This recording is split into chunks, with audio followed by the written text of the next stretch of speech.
Ekonomi CNBC Indonesia Research. Nah, kalau tadi di segmen yang tadi kita cerita soal bagaimana menakutkannya ya soal tsunami PHK. Di segmen ini kita akan lihat ada berita yang menarik lainnya mengenai fenomena ramai-ramai lirik jalan Dajjal. Nah, ini mungkin kita lihat juga ya beberapa waktu belakangan ini kan sedang heboh-hebohnya begitu ya. Ada konten kreator yang membahas dan juga mungkin boleh dibilang ini komplain sih, keluhan ya mengenai jalan yang rusak. Kalau kita lihat yang sedang heboh ini adalah Lampung begitu. Tapi berbagai daerah di Indonesia sebetulnya sudah banyak juga konten-konten kreator yang membahas mengenai ini jalanannya rusak nih. Harusnya di era kepemimpinan Pak Jokowi ini infrastruktur kan harusnya sangat-sangat ini ya, artinya konektivitas harus terbangun dengan baik begitu ya. Nah, kalau dari redaksi sendiri sebetulnya apa yang ingin dicapai dengan membahas mengenai jalanan rusak ini begitu. Dan juga kalau kita lihat sebetulnya Pak Jokowi merespon gitu setelah konten kreator ini cukup heboh gitu ya, menyuarakan jalanan rusak, sebut saja daerah Lampung misalnya. Nah, kalau dari redaksi sendiri melihatnya seperti apa? Ya, terima kasih Sinta. Jadi memang kalau kita bicara jalan itu kan, memang jalan itu kan adalah hajat hidup orang banyak gitu. Nah, memang karena ketika saat ini mulai viral itu menjadi sarana warga untuk menyampaikan keluh kesahnya, memang ketika Presiden Jokowi ke Lampung itu juga bentuk dari momentum di mana Jokowi juga ingin menunjukkan bahwa kondisi jalan di Indonesia itu memang ya semuanya belum merata gitu, ada ketimpangan. Memang kalau secara kewenangan itu kan ada jalan, kita tahu ada jalan nasional, ada jalan provinsi, kabupaten, bahkan sampai jalan desa gitu. Nah, memang itu ada ketimpangan. Jadi misalnya kalau di jalan nasional itu tingkat kemantapannya itu mungkin sudah hampir 93% gitu. Tapi berbanding terbalik dengan jalan kabupaten yang cuma mungkin 50% gitu. Nah, dengan sekarang ini dengan ketika viral itu mungkin ketika Pak Jokowi ke lapangan, ya beliau juga mungkin sadar bahwa dia juga ingin menunjukkan bahwa masalah jalan ini kan isu yang sangat sensitif gitu, apalagi menjelang pemilu. Makanya dia ingin menunjukkan bahwa ya negara mungkin hadir ke bawah gitu, ke jalan gitu, sambil mungkin sebagai mungkin kritikan juga bagi pemda-pemda yang memang kewenangan jalannya belum maksimal untuk ditangani gitu. Baik, terkait tadi kemantapan jalan dan juga kondisi jalan ya, bukan hanya di Lampung sebetulnya, hampir di beberapa wilayah daerah di Indonesia begitu ya, kita lihat memang jalan-jalannya mungkin belum seperti apa yang diharapkan begitu ya. Tapi sebetulnya apakah kita ini harus viral dulu gitu ya, atau mungkin harus disuarakan oleh konten kreator secara terus-menerus begitu, atau mungkin sama netizen begitu dibahas dulu berulang-ulang begitu, baru pemimpin negara terjun melihat langsung, atau sebetulnya ini adalah apa ya, di tahun-tahun terakhir kepemimpinan Pak Jokowi ingin memberikan kesan yang baik begitu, bahwa akhirnya belusukan nih turun ke jalan untuk melihat langsung seperti apa kondisi jalan di Lampung, atau mungkin nanti ke depan akan ada daerah-daerah lain juga yang dikunjungi oleh beliau. Anda sendiri melihatnya seperti apa? Ya, jadi memang betul. Jadi kita juga tidak bisa pungkiri bahwa viral itu sarana komunikasi aspirasi masyarakat yang mungkin selama ini sebelum era digital itu kan tersumbat, dengan sekarang orang bebas menyampaikan unek-uneknya gitu. Nah, dalam konteks misalnya viral jalan itu, sebenarnya kalau kita ingat mungkin dulu Presiden Jokowi sempat kan ada viral para pekebun jeruk di Medan itu mengirimkan tonan jeruk ke istana. Akhirnya sampai akhirnya Jokowi mungkin merasa tersindir. Ini sempat heboh ya waktu itu. Sempat heboh dan akhirnya langsung dalam hitungan singkat jalan itu diperbaiki gitu kan.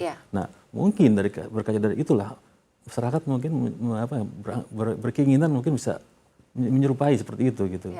Gitu. Tapi nggak bisa seperti itu dong, harusnya kita jangan viral dulu gitu kan, baru kita memberikan perhatian. Mbak Esa, terkait dengan apa yang belum lama ini viral begitu. Sebetulnya kalau kita lihat sih, kalau ngomongin jalan udah banyak kok dan udah lama begitu yang membahas begitu. Tapi kebetulan saja mungkin ini daerah Lampung yang baru-baru ini heboh begitu ya. Tapi kalau dari kacamata Mbak Esa sendiri, kita lihat sebetulnya setiap daerah pasti sudah punya anggarannya sendiri begitu ya, untuk membangun jalan yang baik dan juga fasilitas-fasilitas lainnya.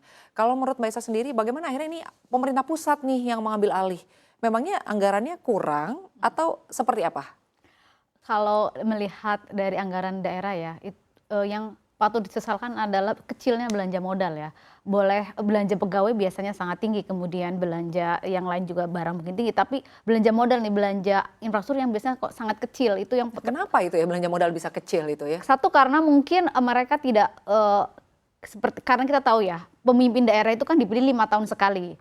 Tidak mungkin seperti mungkin menteri kan ada terus gitu. Tapi kalau nanti mungkin banyak sekali berpikiran nanti kan saya 5 tahun habis, mengapa saya harus mau membuat justru yang the next-nya aja yang mengambil untung. Itu yang sebenarnya harus pemikiran-pemikiran seperti itu yang harus Atau mungkin pola perhitungan ya. dari anggarannya yang mungkin Mbak Esa sendiri melihatnya ini nampaknya kurang tepat. Artinya alokasi pada setiap mana dulu yang harus lebih dulu dibangun. Artinya ada fasilitas kesehatan begitu ya, terus juga pendidikan dan juga jalan begitu. Ini kan anggarannya sebetulnya harus sudah dibagi-bagi secara tepat sesuai dengan hitungan begitu kan? Iya, sayangnya memang lagi-lagi anggaran daerah itu paling banyak terserap di belanja pegawai ya. Bahkan mungkin kesehatan pun cuma berapa, pegawai barang berapa, dan paling besar belanja pegawai. Sementara belanja modal, belanja infrastruktur itu sangat kecil. Mungkin sekitar tidak 30 atau 20 dari APBD-nya itu yang mungkin harus segera ini yang tidak bisa dipaksa ya, sekali lagi ya, karena pemerintah daerah itu kan juga memiliki wewenang untuk menyusun anggarannya, tapi ini yang harus diingat oleh calon mungkin ya ke depan, kan ada pemilihan daerah, bahwa Anda dipilih itu sebenarnya untuk memperbaiki daerahnya, bukan untuk memperkaya diri atau apa. Yang ini yang harus diingat, karena kita lihat kalau jalan rusak itu hampir semuanya saya lihat ya, mungkin sekitar 50% dari data BPS, sekitar 30-50% ada aja jalan rusak. Dan itu yang lagi-lagi nanti kalau jalan rusak, itu jalan mana dulu ya, biasanya itu yang menjadi persoalannya ketika daerah rusak. Itu itu jalan provinsi, udah itu bukan tanggung jawab kita. Oh itu jalan nasional, itu bukan tanggung jawab kita. Sementara juga sebenarnya banyak sekali jalan-jalan di desa ataupun kabupaten juga yang rusak ya, bahwa mungkin mereka selalu beranggapan kan dananya nggak cukup. Nah itu juga yang harus menjadi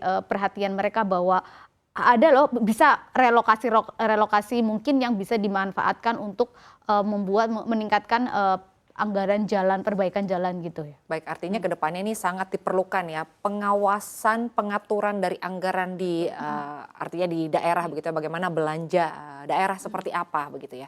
Lalu saya ingin ke Mas Hendra sendiri. Mas Hendra, kalau kita lihat ini baca pres Pak Anies gitu, ini kan nyentil dan menyinggung begitu mengenai kalau di eranya Pak SBY dulu sebetulnya capaian untuk pembangunan infrastruktur jalan lebih baik daripada Pak Jokowi begitu ya. Tapi yang mungkin malah kita sering dengar di era Pak Jokowi ini infrastruktur jalan, konektivitas antar daerah harus dibangun begitu.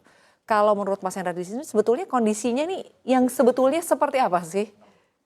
Ya, jadi memang dalam konteks misalnya isu jalan itu sekarang jadi isu yang seksi gitu. Ya. Karena memang ya saya bilang tadi bahwa memang jalan itu adalah jadi orang banyak kan gitu.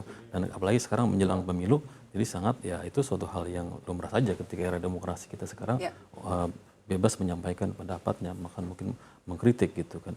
Nah itu justru malah saya pikir itu suatu hal yang positif, karena justru dengan adanya mungkin kemarin itu ada saling sanggah antara pemerintah dan mungkin calon presiden, bahwa era terjadi dialektika gitu, bahwa ternyata penambahan jalan itu kan juga nggak murni misalnya karena ada penambahan karena kebijakan dari pemerintah tertentu, tapi justru karena ada mungkin alokasi peningkatan status dari jalan provinsi ke nasional gitu.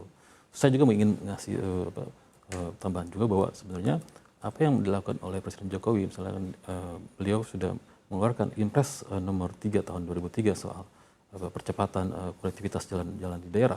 Itu sebenarnya yaitu semacam pendekatan ini aja lah, jangka pendek gitu, karena nggak mungkin tadi kita membangun jalan itu pembangunan dengan cara sistemnya rasa gerusut dengan misalnya ada jalan rusak langsung ditambal gitu kan. Harus ada perencanaan gitu. Seperti tadi dibilang sama Mbak Esa itu, bahwa memang ada politik penganggarannya di daerah itu memang harus dibenahi juga gitu.